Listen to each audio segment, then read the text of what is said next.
All right. We're going to call the meeting to order. I'll do this is the Commission Chicago Landmarks regular meeting. Today's date, May 8th. Good morning. Good afternoon. We'll do the roll call. Vice Chair, Commissioner Jekowitz. Thank you. Commissioner Boatwright, Commissioner Burns, Commissioner Fair, Commissioner Ponce, Commissioner Rubin, Commissioner Tolliver, and I am Commissioner Wong. We do have a quorum, and we're all here. Wow. I'd like to ask anyone wishing to make a statement on today's agenda to complete a public comment card and give the card to a member of the staff. Comment cards are available at the door as a courtesy to other individuals wishing to offer comments. We ask that members of the general public limit your statements to 3 minutes or less. When the time comes for public comment on the individual item on the agenda, I'll call names from the cards and ask you to come forward to the microphone to make your statement. Please state your name and the interest, organization, or company you represent, if any. First item on the agenda is the approval of the minutes of the previous meeting on April 3rd, 2025. Those meeting minutes were included in your package. If there's no discussion, I'd like to call for a motion to approve those minutes. So move, Commissioner Boatwright. Is there a second? Second, Commissioner Jekowitz. Well, there's TV. All in favor, say aye. Anybody opposed? The motion carries unanimously. Second item on the agenda is a preliminary landmark recommendation for the new Genesis Assembly of God Baptist Church, located at 1400 North Laramie Avenue in 37th Ward. And John, you have the floor on this. Thank you, Commissioner. Good afternoon, Commissioners. My name is John Ritsu. I'm here today with a preliminary recommendation for the landmark designation of the new Genesis Assembly of God Baptist Church, formerly known as the Trinity Evangelical Lutheran Church. In January of 2024, the program committee of the commission received a suggestion for landmark designation for this building from Deacon Don Thompson and Janice Smith, members of the current congregation. Before initiating this report, staff met with Pastor Norman and Deacon Thompson of the congregation to discuss the landmark designation, and they indicated their support for it.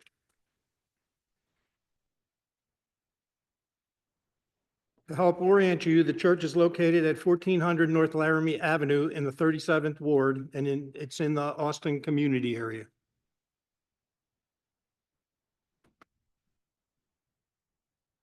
For more detail, here's a close-up map showing the building siting at the northwest corner of North Laramie Avenue and West Hirsch Street, diagonally across the street from Robert La Follette Park.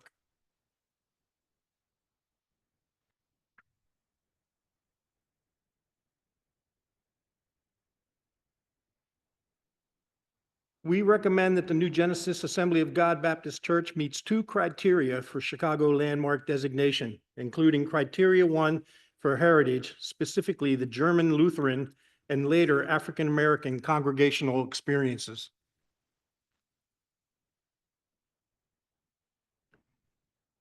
In addition to criterion 1, staff recommends that the building meets criterion 4 for exemplary architecture as a building that had a unique architectural evolution over its 37-year construction period.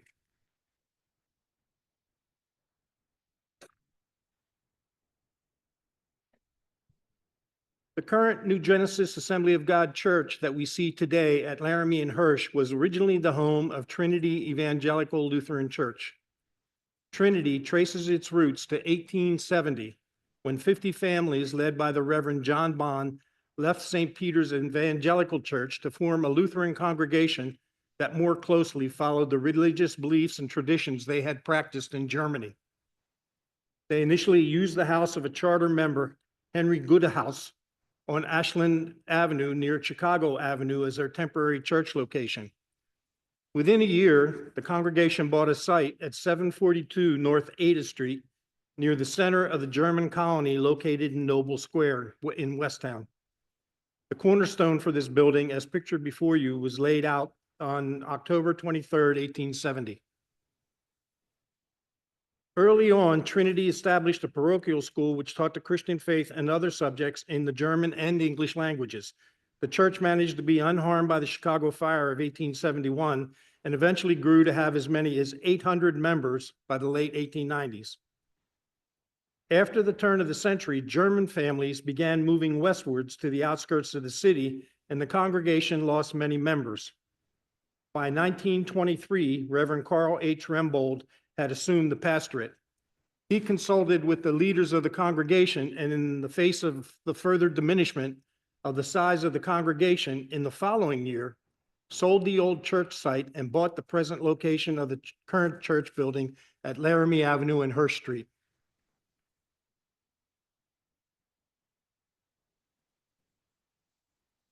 What you see here is the first part of the building that was done in 1924. The left side faces Hirsch Street, and you're seeing it from the northwest corner of Laramie and Hirsch. Due to financial constraints, the building that we see today was built in 4 phases. In front of you now is the original church building built in 1924 on the rear of the lot at Laramie and Hirsch that consisted of a chapel, parish hall, and temporary bell tower. While this chapel was being built, the congregation held services at a rented Seventh-day Adventist chapel at 5414 West Rice Street. And what you want to note here is that the facade facing Hirsch Street on the left is actually constructed of brickwork. At this time, the congregation had 75 members and 14 Sunday school pupils. Tower bells contributed by a parishioner in 1898 that had almost been forgotten during the move to the new church were taken from the old church and were first placed as shown in the temporary outbuilding at the center of the lot. So you can see there's this little hut type building just sitting there on the site. The larger main church sanctuary that we see on today's building was planned to start in 1929, but was postponed for financial reasons, including the Great Depression and ultimately World War II. Instead, in 1934, an interim solution was implemented, which consisted of the construction of the basement to the current structure sanctuary space, which was used temporarily as a sanctuary during the 30s and 40s for 15 years. At this time, the small church hall in the original building was converted into a gymnasium for recreational uses. After this portion of the project was paid off by 1940, it was still necessary to complete the church building that we see today. By this time, membership of Trinity had grown to 650 confirmed members with a Sunday school of 415 children. All of this construction was completed under the pastorate of Reverend Rembold, who was with the church between 1923 until the time of his death in 1957. Now, putting all of that building evolution together, this image shows the largely completed and transformed structure in 1949. Note that the second stories above the stair and side and stair landing to the west of the main entrance at the south elevation have not yet been added. And if you see to the left, is the small hall now clad in Lannon stone. And then basically there's a single-story building for a stair landing where the offset windows are is where the stair was, and then the entrance is in front of that.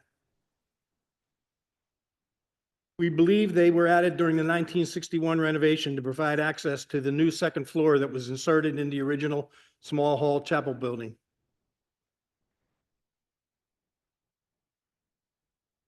Now, Trinity Evangelical Lutheran Church remained in the building until the mid-90s, but by 1997, a new community of stewards called the former Trinity Building home.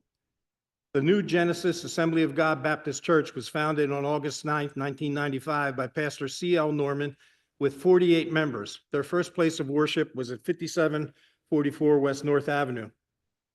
On December 13th, 1997, the congregation moved to their new church with a processional motorcade led by Pastor Norman through the city streets of Austin to their current home at 1400 North Laramie Avenue. Upon arriving, a ribbon cutting ceremony was held before the congregation assembled for their first worship service. From Wednesday through Sunday, August 8th to 12th, 2018, services were held to celebrate the church's 23rd year anniversary and the burning of the mortgage, which had been paid in full.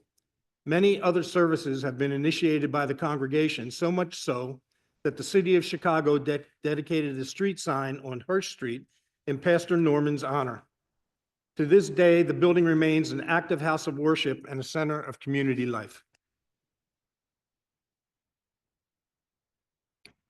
As for the architecture of the structure, the exterior public walls at the south and east front elevations on Hirsch Street and Laramie Avenue are constructed of Lannon stone. Lannon stone is a type of buff-colored, brownish yellow, blocky, sedimentary type of limestone whose name is derived from Mr. William Lannon, one of the original settlers of the village of Lannon, Wisconsin, where this stone is quarried. The south and east facades are the primary ones that front onto the public street. The main entry is at the middle of the south elevation, below the awning. In 1961, the building underwent a final construction phase, including a $75,000 remodeling, which included adding a new floor within the gym small hall. The gym was converted into a Sunday school with classrooms, recreational and lounge facilities, office space, and a modernized kitchen. In 1965, the church had 650 confirmed adult members and 200 Sunday school pupils.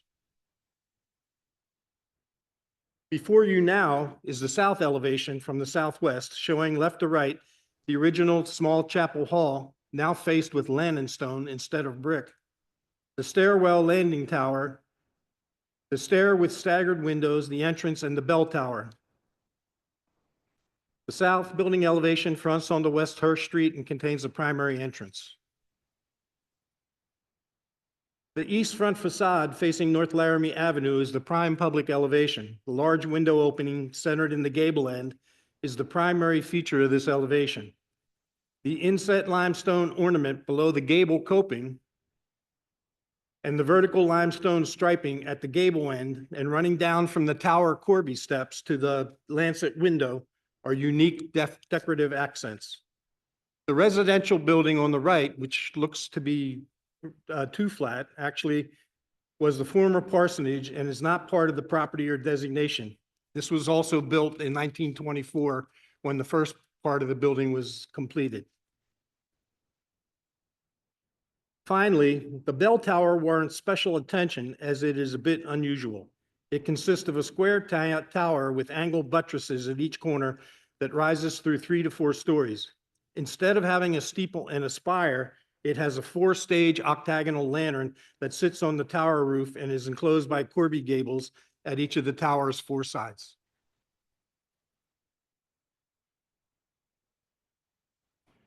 The architect of the New Genesis Assembly of God Baptist Church, originally Trinity Evangelical Lutheran Church, was Moritz F. Strauch, 1876 to 1946. Strauch was a Chicago-based architect whose Chicago practice likely started as early as 1911 when he was 35 years old and had received his state of Illinois architectural license. Strauch was Austrian-born and likely received his architectural education and training in Vienna, Austria. He emigrated to the United States in 1905 at 29 years of age. Mr. Strauch was elected to membership of the Illinois Society of Architects at age of 37 in 1913.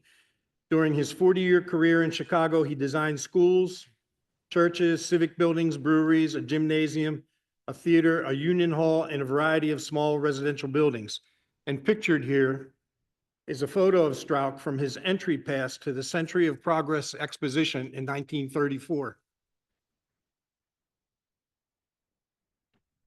In 1916, Strauch designed the Arnold Hottinger House at 1057 West Oakdale Avenue, a 2-story brick 2-flat with terracotta ornamental trim, Viennese modern in character. It is a contributing structure to the Terracotta Road District, a designated Chicago landmark.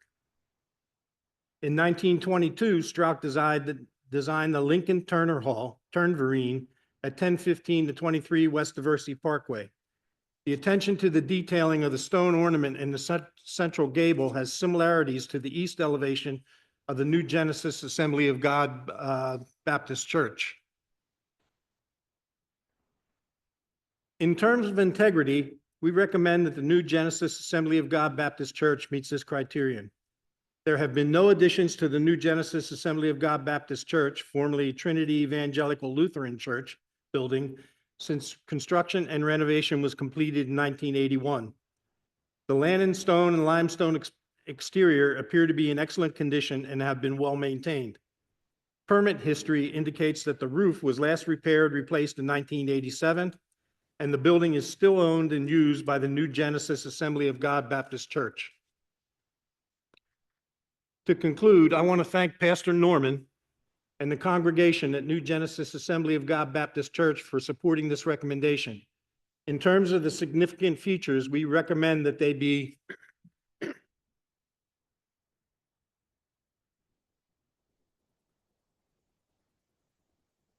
all exterior elevations, including roof lines of the building.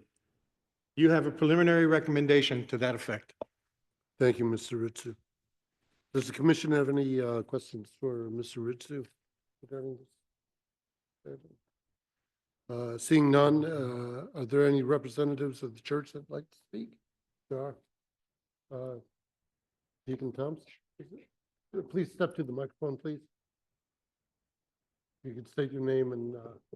Good afternoon. My name is Deacon Don Thompson, representing New Genesis Assembly of God Baptist Church. First of all, I'd like to thank you all for your consideration of our church building for landmark designation. Do know that you're not designating something with sweet memories or something that has sentimental value. You are designating for preservation a house of prayer. So for 100 years, the gates of hell have not prevailed. God's word has gone forth for over 100 years. His service has gone forth for over 100 years. His love and his hope has gone forth for over 100 years from the corner of Laramie and Hirsch. So we thank you all for your consideration, and we would appreciate if you all would help us. We tried to be good stewards of what was given to us 28 years ago. And so this designation would help us to preserve that and to keep moving forward with that initiative. Thank you. Thank you, Deacon Thompson. Does the commission have any questions for Deacon Thompson? None. Okay. Nobody has signed up for public comments on this item. If there is no further discussion, I'd like to request a motion to adopt the preliminary landmarks recommendation for the New Genesis Assembly of God Baptist Church at 1400 North Laramie Avenue. Is there a motion? Commissioner Burns? Yeah. Is there a second? Second. And a second by Commissioner Tolliver. I'll do the roll call. Commissioner Jekowitz, Commissioner Boatwright, Commissioner Fair, Commissioner Ponce, Commissioner Rubin, and I am a yes as well. The motion carries unanimously. Congratulations, folks. All right. Next item on the agenda is the report from the Department of Planning and Development for the Humboldt and Sacramento extension to the Logan Square Boulevards district, primarily the 1600 to 1900 blocks of North Humboldt Boulevard, the 1000 to 1100 blocks of North Sacramento Avenue, and the east side of the 900 block of North Sacramento Boulevard. And Commissioner Boatwright. Okay. Thank you. The Department of Planning and Development finds that the proposed landmark designation for the Humboldt and Sacramento extension to the Logan Square Boulevards district supports the city's overall planning goals and is consistent with the city's governing policies and plans. The proposed district winds through Logan Square, Westtown, and Humboldt Park neighborhoods in the 26th Ward. Planning efforts covering the district stretch back to 1989 when DPD commissioned Life Along the Boulevards, a comprehensive plan for Chicago's 28-mile boulevard system, which includes the proposed district. The plan recognized that the city's boulevards are a focal point, not only for open space, but also for housing, recreation, transportation, and pride. Historic preservation is a key objective of the plan, which calls for preservation and sensitive renovation of the facades facing the boulevards. Life along the boulevards also called for the establishment of Chicago landmark districts on the boulevards, which led to the establishment of the Logan Square Boulevard District in 2005. And of course, the Humboldt and Sacramento extension currently under consideration is a logical extension of the Logan Square District. A very ambitious recommendation of Life Along the Boulevards was to list the entire city boulevard system in the National Register of Historic Places to recognize the historic significance of the boulevard, as well as to qualify the historic buildings that line the boulevards and associated large parks for federal and state historic preservation incentives. Staff began work on this massive undertaking in 2011 with its 4,000 buildings and numerous parks extending from the northwest to the south lakefront. The nomination took 7 years of work. The Chicago Park Boulevard System Historic District, which includes the proposed district, was successfully listed in the National Register in 2018. More recently, DPD has engaged with Humboldt Park Health to develop vacant land around its hospital campus, which lies just outside the district on Sacramento. The first phase of that effort is a new wellness center, which opened in January with financial support from the Chicago Recovery Plan.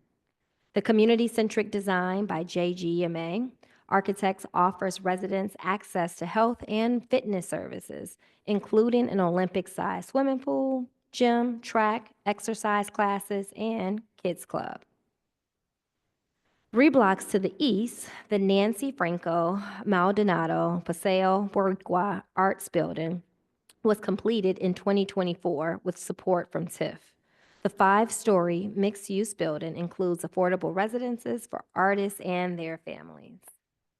In conclusion, the department supports the landmark designation of the Humboldt Sacramento District Extension as advancing planning efforts and goals for the city's boulevard systems in general and Humboldt Park specifically. And that concludes my report. Thank you. Thank you, Commissioner Boatright. Does the commission have any questions for Commissioner Boatright regarding this item? Seeing none, I'll call for public comments if there are any. Yeah. Ward Miller, you're up. Step to the microphone, sir. Good afternoon, Commissioners. Ward Miller, Richard H. Treehouse, Executive Director of Preservation Chicago. We very much support this landmark district extension. And many of us, including myself, were part of the original designation of that 2.25 miles of Logan Boulevard, Logan, Palmer, Kedzie, and Humboldt Boulevards, which followed almost a National Register district designation. But we started this in 1999 as part of a greater plan. We called it the Millennium Plan for Logan Square. And we really pushed hard to get this district landmarked, and we had a lot of great support. And I'm proud to say that I also live in the district. So I live in the landmark district, but we always wanted to see this boulevard extension through Humboldt Park, actually up to Humboldt Park, to align with the National Register nomination, that extra 3 blocks that was never included, and then through Humboldt Park, and to include these buildings. So we're really supportive of this idea, and we have a lot of community support. We have the alderman's support, and just a wonderful way of recognizing the boulevard system, life along the boulevards, that document that's been around for more than 30 years, and really embracing our city. We really need to do more of these kinds of districts, and we're very much in support of this. So thank you for considering this.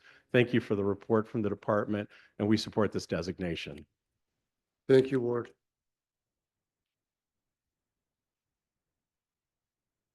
There are no other public comments.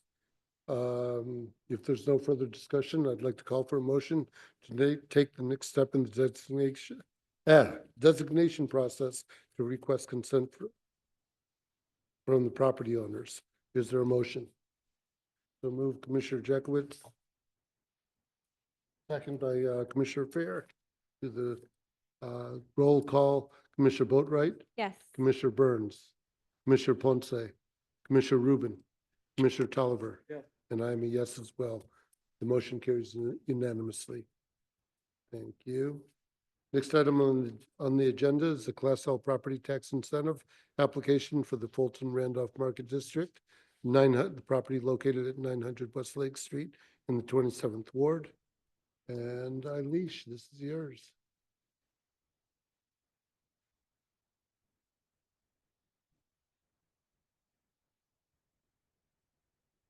Good afternoon, Commissioners.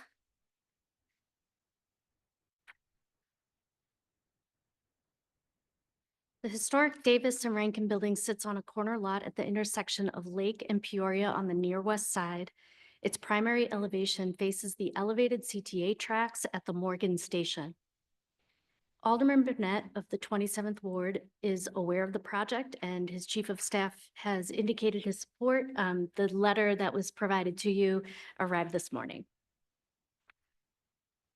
The Davis and Rankin Building at 900 West Lake is a contributing building within the Fulton Randolph Market District, which was designated a Chicago Landmark District in 2015. The building was originally constructed in 1887 to 1888 for the Davis and Rankin Company, who manufactured dairy supplies. After extensive fire damage, the structure was rebuilt in 1888. The architect of record for the rebuild is Clarence L. Stiles, and an 1894 addition was designed by the firm of Stiles and Stone. Later occupied by the Arnold Schwinn Company, the bicycle manufacturers, also Zimmerman Brush Company, and in 1999, the warehouse underwent a significant renovation when it was converted for residential use as the Lake Street Lofts. The building has been vacant since 2022. The 6-story brick warehouse is approximately 127,000 square feet.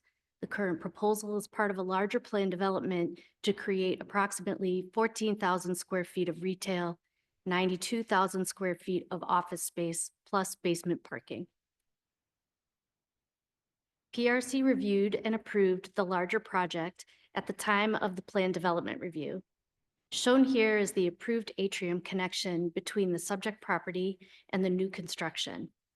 On the far left, you can see the building's historic west elevation. 9 window openings on the west elevation will be altered to facilitate communication between the two buildings through the atrium.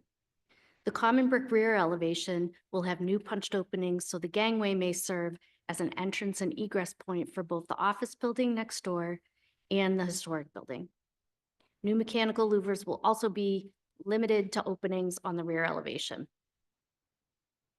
The exterior masonry walls of the building, street level entrances, storefronts, and windows on the 2 primary elevations will be retained and repaired as needed. 6/6 windows on the south, east, and west elevations, which date to the 1999 renovation, will be retained and repaired as needed.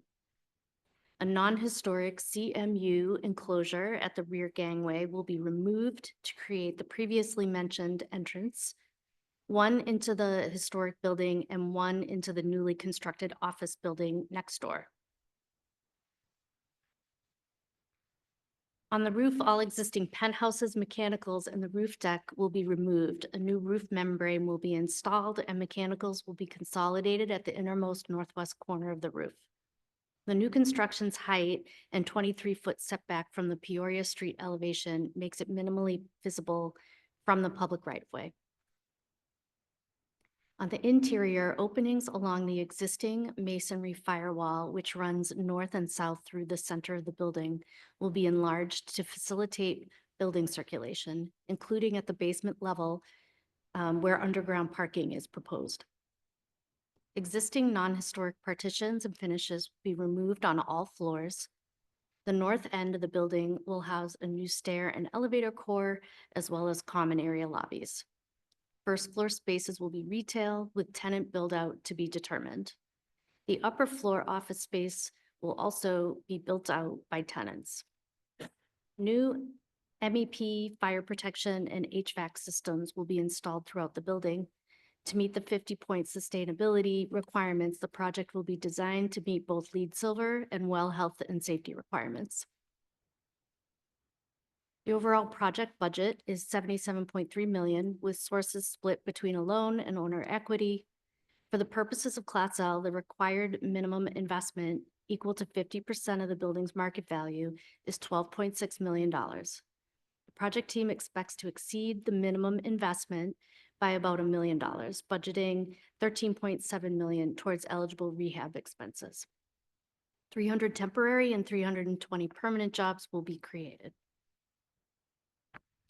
The current annual taxes for this property are approximately $440,000 a year.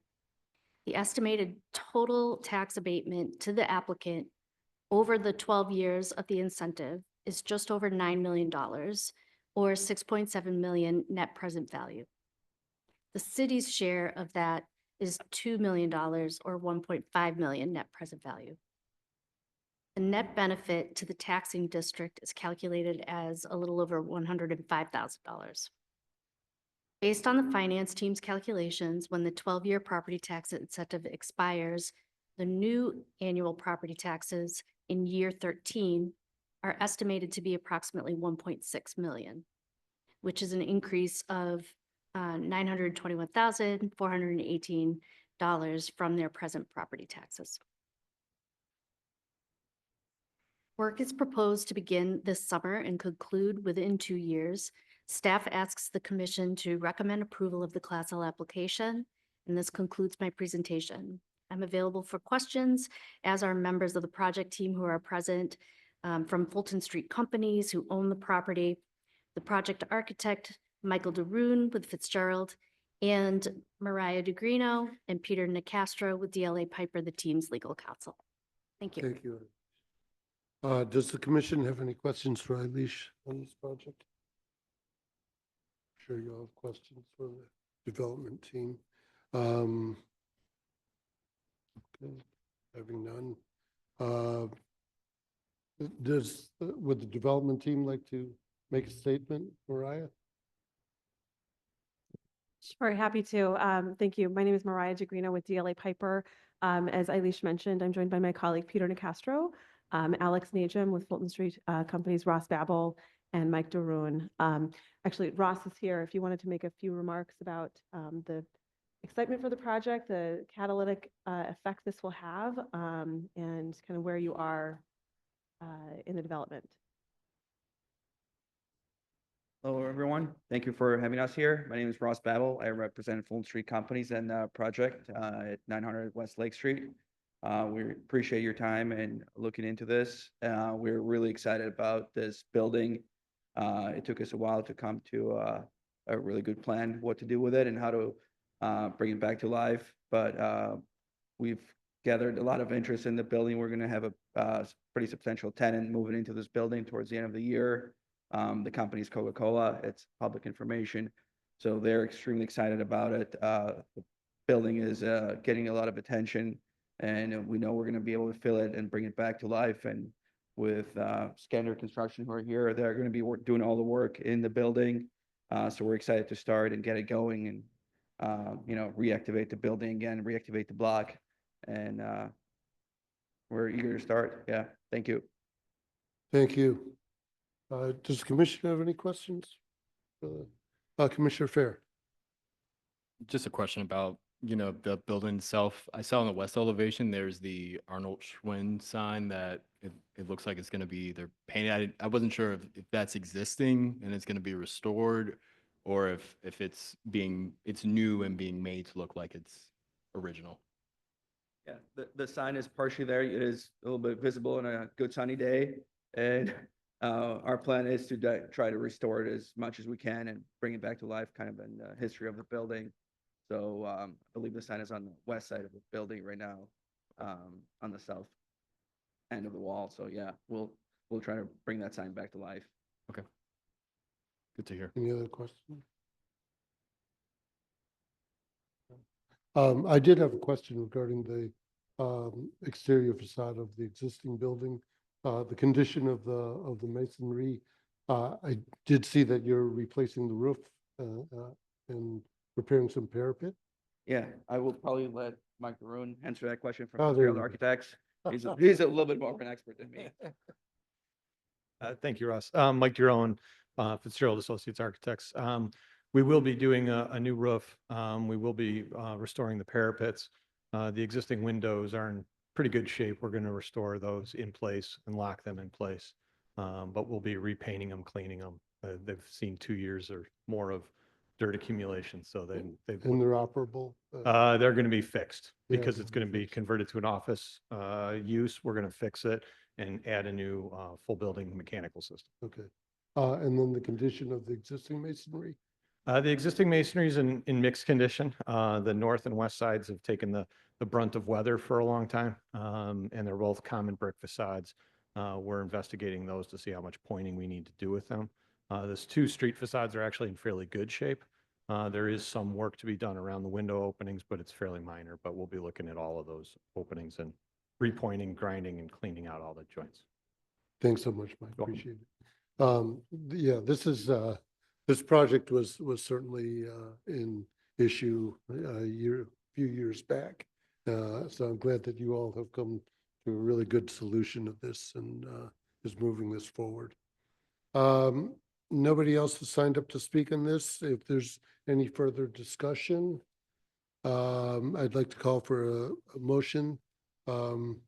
Request a motion to approve the recommendation of City Council for the Class L property tax incentive for the building located at 900 West Lake. Is there a motion? So moved, Commissioner Boatright, and second by Commissioner Rubin.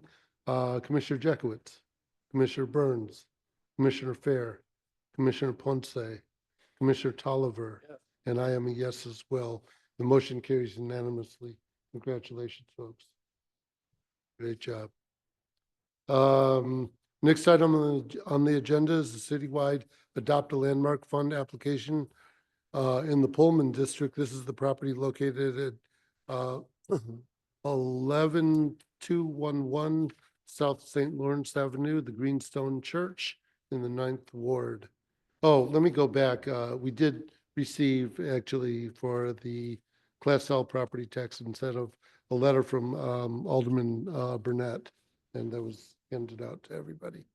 All right, sorry about that. Pullman District, Dan, floor is yours. Thanks.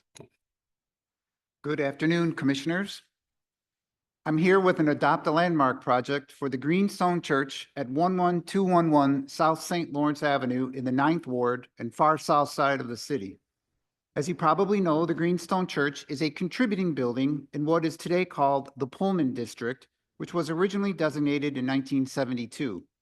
In 2016, the area was further designated as Pullman National Monument, a unit of the National Park Service, and as of today, it is a National Historic Park. You may recall also that this project was part of DPD's 2021 Adopt a Landmark application funding round, and you approved a resolution for the project in October of 2022. After that meeting, in keeping with DPD policy for grant awards over $250,000, DPD worked with the leadership of the Greenstone Church to introduce an ordinance for City Council authorization of the project. That ordinance was introduced in early 2023, but was ultimately not approved by the full City Council at the request of Alderman Beal. In the intervening years, after receiving input from stakeholders, including Alderman Beal, I'm here today with a new proposal that includes the exact same scope of work, but a larger grant award amount due to the increased costs of the project over the last 2+ years. For a little background, the town of Pullman has been called the first planned industrial community in the United States. Conceived and built in the early 1880s, the town was the principal work of its founder, George M. Pullman, who wanted a complete community to support his railroad car factory business. The Calumet region offered both rail and water transportation facilities necessary for the operation of the business, and the decision to build there guaranteed Chicago's continuing role as the railroad center of the United States.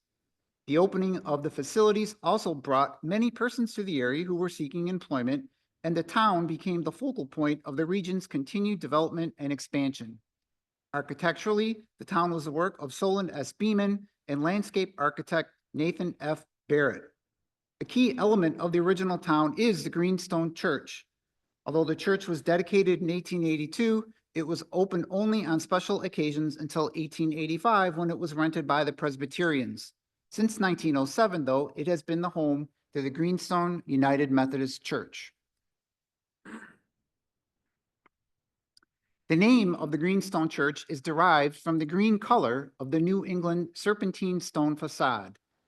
The massiveness of the masonry, coupled with the large spire and arches, suggests the influences of the Gothic Revival and Romanesque styles. However, although they possess an attractive green color, the serpentine walls of the church currently exhibit areas of extensive deterioration resulting from over 140 years of exposure to the elements. Previous attempts to repair the church have been mostly unsuccessful and have left the exterior masonry, specifically the main tower, crumbling and structurally compromised. The facades of the bell tower are currently netted to prevent falling stone, and the grounds are fenced off to reduce the risk of injury to the public. Serpentine is not available in 2022 as it is no longer quarried for building stone in the United States. It is also considered a poor material for exterior building stone, and its popularity was short-lived because of its fragility and difficulty of accepting common masonry treatment. In 2017, Wisjani Elsner performed a limited condition assessment of the exterior facade. Spalling was noted at embedded anchors at various locations throughout the facade. Very extensive exfoliation was noted throughout the facade, and most notably on the bell towers.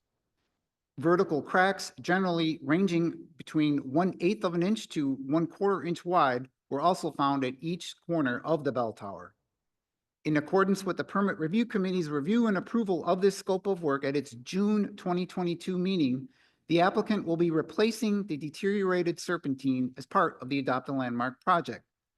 The applicant will be using cast stone as a substitute material. Cast stone is an almost dry cement, lime, and aggregate mixture, which is dry tamped into a mold to produce a dense-like stone unit. It is more durable than the serpentine, with an expected service life greater than 75 years. A sample of the cast stone is shown here side by side with a historic serpentine unit. During the pre-construction process, the contractor and engineer will work with the cast stone supplier to generate a shop stone setting drawing illustrating the entire tower. If required, additional stone sizes will be added to increase the size range. There are currently 8 to 10 anticipated now, but that can be increased. The intent is to replicate the original facade. As part of the PRC's conditional approval of the project, as proposed, number 1, complete photographic documentation and measured drawings of the existing conditions at the bell tower, including identification of existing stone sizes, shapes, colors, texture, and finishes shall be submitted to the Historic Preservation Division staff with the permit application. 2, 100% of the serpentine on the bell tower shall be removed and replaced with new cast stone units, matching the historic serpentine in the sizes, shapes, colors, textures, and finishes that currently exist. Number 3, replacement samples are to be submitted to the Historic Preservation Division staff for review and approval prior to order and installation. 4, any removed stone that is in good conditions shall be salvaged and stored on site to be used on other areas of the building that require repair. 5, as proposed, a shop stone setting drawing illustrating the entire tower shall be submitted to staff with the permit application. 6, if required, additional stone sizes will be added to increase the size range to match its original facade. And 7, lastly, should unforeseen conditions require expansion in scope, the applicant shall notify staff to review and approve additional work. In addition to replacing the deteriorated serpentine stone on the bell tower, the applicant is also proposing the following repairs to other features of the bell tower. 1, isolated repairs, cleaning, and painting of the galvanized sheet metal cornice. And 2, repair and application of new perimeter sealant at the wood frame louvers. Before you now is the Exhibit A, which describes the scope of work that I just went over. Again, this is exactly the same scope of work that was presented in 2022. The difference is that DPD staff are recommending an increase in the size of the grant award from the original $1,084,235 to $1,205,193, or a $120,958 increase. Similar to all of DPD's Adopt a Landmark projects, this project will also be subject to certain Adopt a Landmark conditions as well. They include that the applicant shall notify commission staff of undocumented detrimental conditions. The applicant shall enter into an escrow agreement to assure that the landmark project is completed and paid for in a timely manner, and final payment from Adopt a Landmark funds is subject to certification by the commissioner of the department that the project was completed in accordance with the requirements of the Adopt a Landmark funds, project scope of work and budget, the agreement, and landmark guidelines. In conclusion, staff recommends that DPD proceed with this new resolution for the Greenstone Church and proceed to City Council for the next step, authorizing a new grant award while keeping the scope of work the same. Thank you. Thank you, Dan. Does the commission have any questions for Dan? Maybe just a clarification, just wanting to understand what, if any, scope or construction work has been done at the building? Is it just been the additional netting and no other? Okay, Correct. No work has started on this particular project. Got it. Correct. thank you. Thank you. No other questions? Share with the commission how soon work will begin once all the approvals are in hand. Sure. Well, we hope that next step is, of course, to go to City Council, and we have paperwork to do after that to close on the agreement. But I believe work can start still this year, later in the summer, And what's and the- can go on into 2026 as necessary. And the pricing in the budget actually does contemplate 2026 costs. Got it. So project start 2025, project completion by year end 2026? I would defer to the team, but that should be the plan, yeah, to conclude it by the end of next 2026 at the latest. Any other questions? If not, the applicant's here. Yeah, please step to the microphone, please. Hi, Sarah Horton, Preservation Manager for Berglund Construction. And to maybe add some clarification, obviously it's hard to come up with an exact schedule for construction when we aren't sure of the approval. But once we have that, assuming that we get it, yes, the plan would be to start as soon as possible with the understanding that masonry construction can't happen during winter months. So, there's some amount of work that would have to wait to begin until we have the appropriate weather in the spring or early summer of 2026. Do you have a building permitted in place? So, or is that in process right now? Sorry, what was the The question? building permit.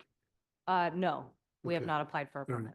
Go ahead. I'm sorry. No, I guess my question though still is, what's your rough construction period? We understand that once you get an approval, obviously is when you can go, but is it a 12-month rough period? Is it an 18-month period? I believe we're looking at about 12 months. Thank you. Okay. Any other questions of the applicant? Having none, there are some public comments on this. Oh, yes. Pastor, you want to please come?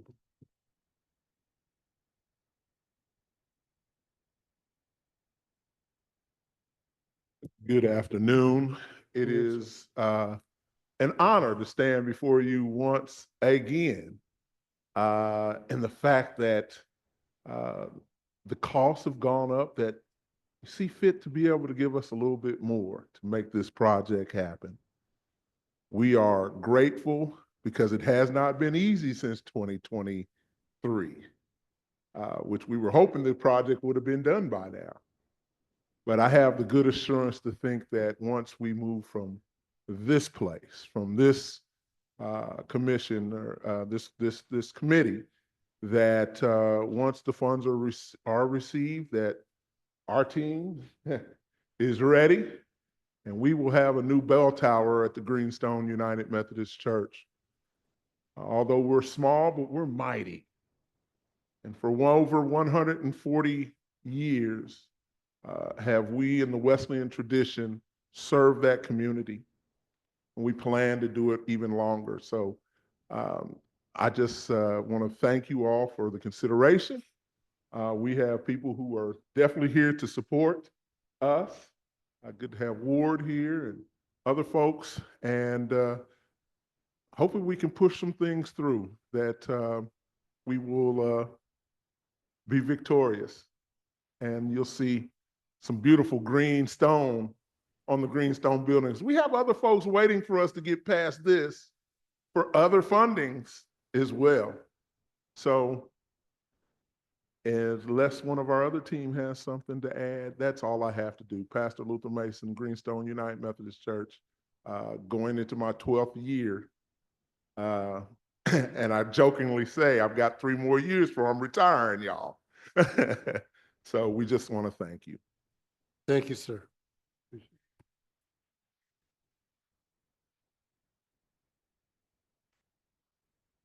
No other questions? No.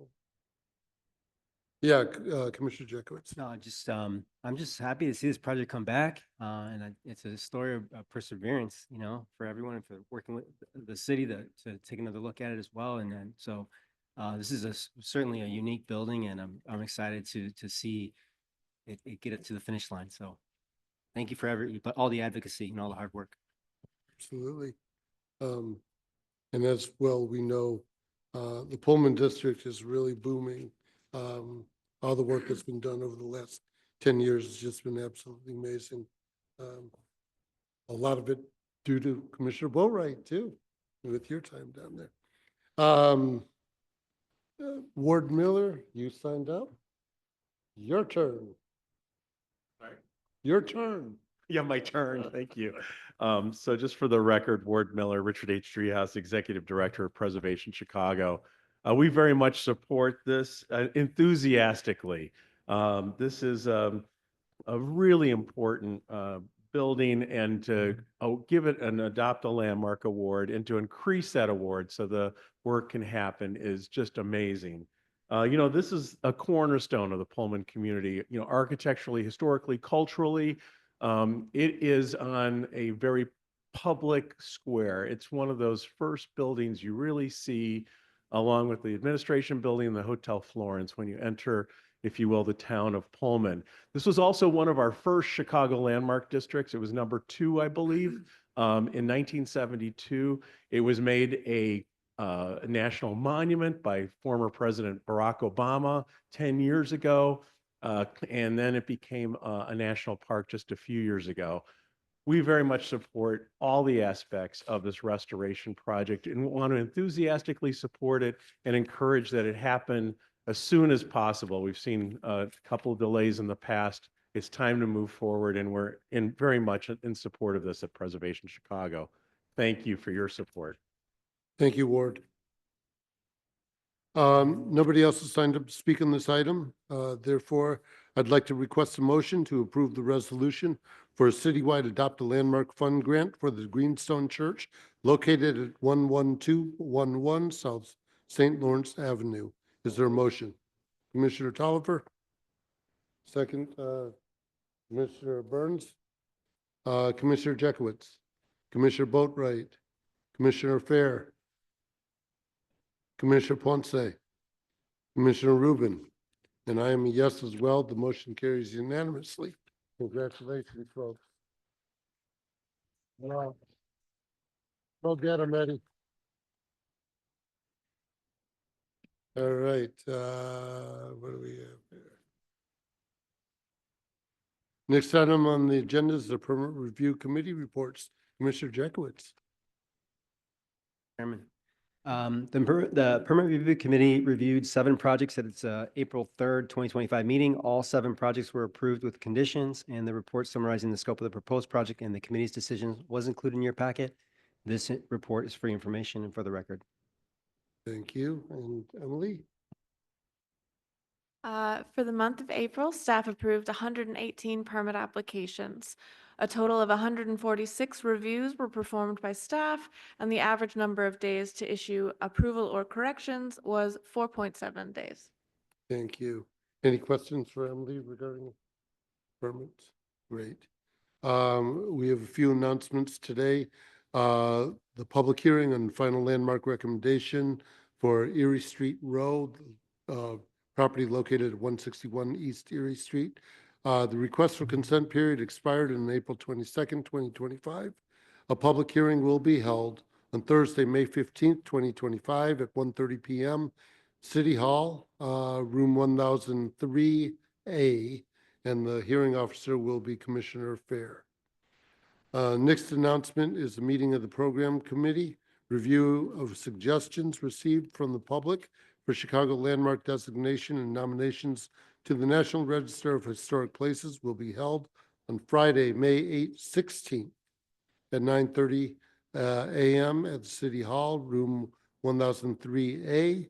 The deadline for submissions is Monday, May 12th, 2025. All suggestions must be submitted on a suggestion form available at Chicago Landmarks website at www.cityofchicago.org. City departments, boy, this is long, Chicago Landmark Publications and additional information, HTML. Have fun with that.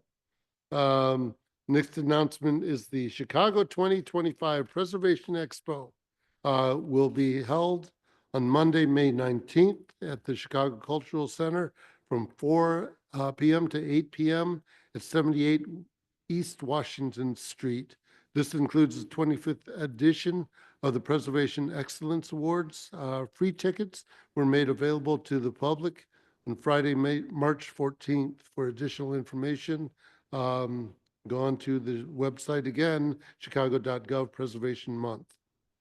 Before we adjourn, I'd like to recognize the passing of Lori Healy, the previous Commissioner of Department of Planning.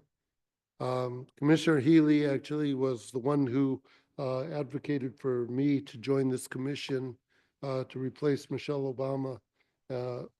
It's been an honor, but her passing was really untimely, and she really was such a force to be reckoned with, and added so much to the city of Chicago, not only with her time as Commissioner of Department of Planning and Development, but also the Chief of Staff to Mayor Daley. She also headed up the MPEA. She headed up, spearheaded the 2016 Olympic Committee. She was an executive at both Clayco and Tura Partners, and her last job up until her passing was with the Obama Foundation, trying to get the OPC to finish up. She will be missed, and I want to thank everybody for their best wishes to her family. So, with that, any other comments? I'd like to request a motion to adjourn. And so moved by Commissioner Boatright. Is there a second? Second by Commissioner Fair. All in favor, say aye. And anybody opposed? All right, the motion of the meeting is adjourned. And Commissioner Jekowitz. 5-minute break. Permanent Review Committee will begin at 1:50. Thank you.